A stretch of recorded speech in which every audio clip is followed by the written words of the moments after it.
सुबह के 10 बजे थे। शहर की सड़कें धूप से चमक रही थीं और उस सड़क के कोने पर खड़ा था शहर का सबसे बड़ा, सबसे आलीशान होटल। ऊंची ऊंची शीशे की दीवारें, दरवाजे पर खड़ी महंगी गाड़ियां और भीतर प्रवेश करते अमीर मेहमानों के कदमों की आवाजें। इसी शोर और चमक के बीच एक साधारण लड़का धीरे धीरे होटल की ओर बढ़ रहा था। कंधे पर एक पुराना बैग, सादा शर्ट, झूठे चमक दमक से बिल्कुल अलग। उसका नाम था आरव। उसके चेहरे पर न घमंड था न झिझक, बस एक अजीब सी शांति। वो चल रहा था जैसे उसके कदम किसी मंजिल को जानते हों।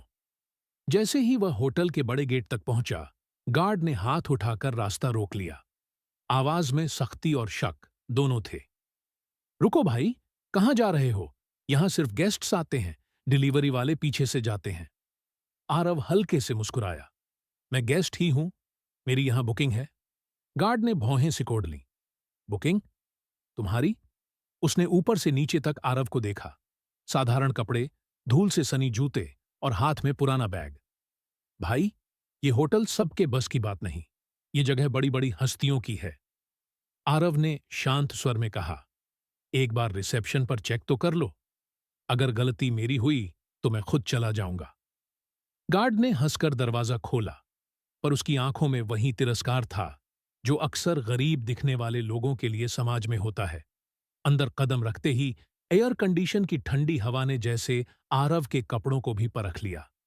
चारों ओर चमचमाती फर्श, झूमर और लोगों की निगाहें, हर कोई उसे ऐसे देख रहा था जैसे वह यहां का नहीं हो। रिसेप्शन डेस्क पर बैठी थी निष्ठा, जिसकी मुस्कान महंगे गेस्ट्स के लिए बनी थी। पर जैसे ही उसकी नजर आरव पर पड़ी, मुस्कान पल भर में गायब हो गई। जी, क्या चाहिए आपको? उसने ठंडे स्वर में पूछा।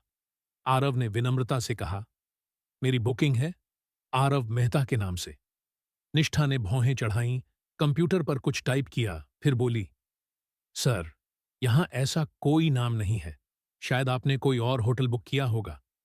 आरव बोला, आप एक बार फिर देख लीजिए, गलती मेरी भी हो सकती है। उसने अपना फोन निकाला और मेल दिखाया। स्पष्ट लिखा था, होटल ग्रैंड रॉयल, कंफर्म। निष्ठा ने उदासीनता से स्क्रीन देखी और बोली, ठीक है, आप वहां बैठ जाइए, मैं मैनेजर से पूछती हूं। जैसे ही आरव पीछे मुड़ा, उसने अपने साथी से धीरे से कहा, लगता है किसी कूपन ऑफर से आया है। सामने बैठे दो गेस्ट हंस पड़े। आरव ने वो सब सुना, पर कुछ नहीं कहा, बस मुस्कुरा दिया और एक कोने में जाकर बैठ गया। लॉबी में हल्की हल्की बातें चल रही थीं। कुछ लोग उसे देख देख कर फुसफुसा रहे थे।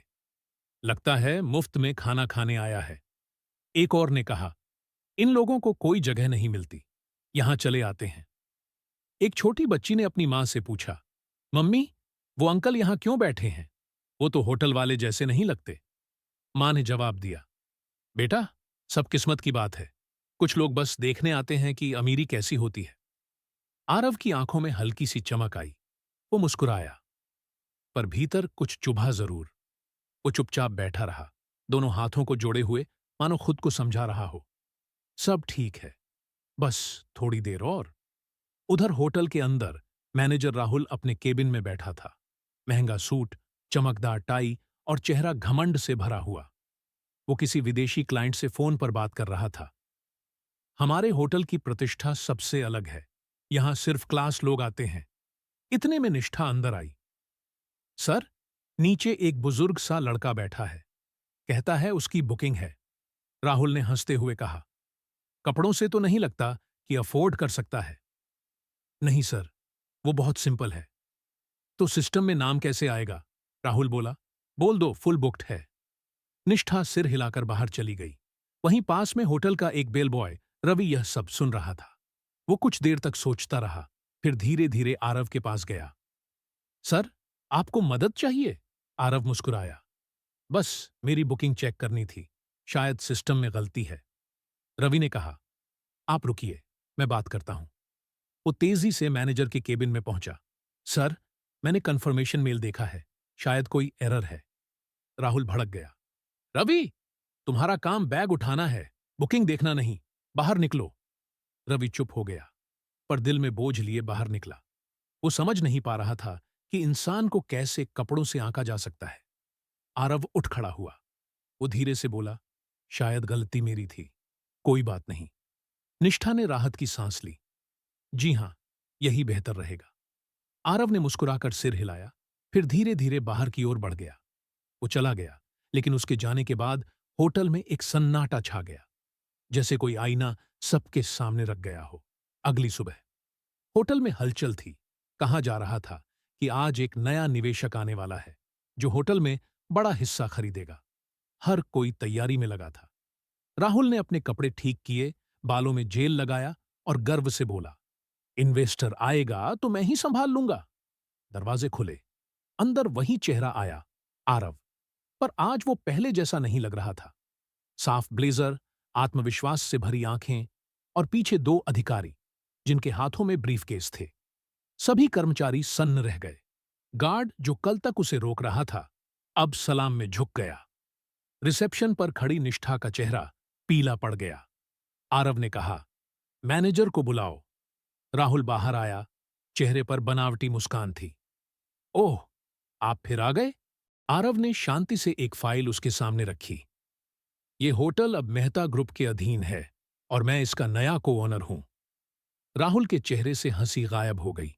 पूरा होटल खामोश था। आरव ने दृढ़ स्वर में कहा, कल मैं यहां आपकी मेहमान नवाजी देखने आया था, पर अफसोस, आपने मुझे मेरे कपड़ों से पहचाना, मेरी इज्जत से नहीं। राहुल के होंठ सूख गए। आरव ने आगे कहा, आज से आप मैनेजर नहीं हैं, आपकी जगह रवि यह पद संभालेंगे। रवि कांप गया। सर, मैंने तो बस इंसानियत निभाई थी। आरव मुस्कुराया। और यही तुम्हारी सबसे बड़ी काबिलियत है। वो निष्ठा की तरफ मुड़ा।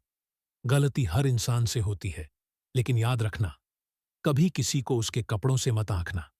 असली अमीरी पैसों में नहीं, सोच में होती है। लॉबी तालियों से गूंज उठी। कल जो लोग हंस रहे थे, आज उनकी आंखें झुकी हुई थीं। कुछ की आंखों में आंसू थे। शाम का सूरज ढल रहा था। आरव होटल से बाहर निकला। रवि पीछे आया और बोला, सर, आप जैसे लोग ही इंसानियत को जिंदा रखते हैं। आरव ने मुस्कुराकर कहा, नहीं रवि, मैं तो बस याद दिलाने आया था कि इंसानियत की बुकिंग हर दिल में होनी चाहिए। धीरे धीरे उसकी परछाई ढलते सूरज में खो गई, पर उसके शब्द उस होटल की दीवारों में हमेशा के लिए गूंजते रहे। असली अमीरी कपड़ों में नहीं, सोच में होती है।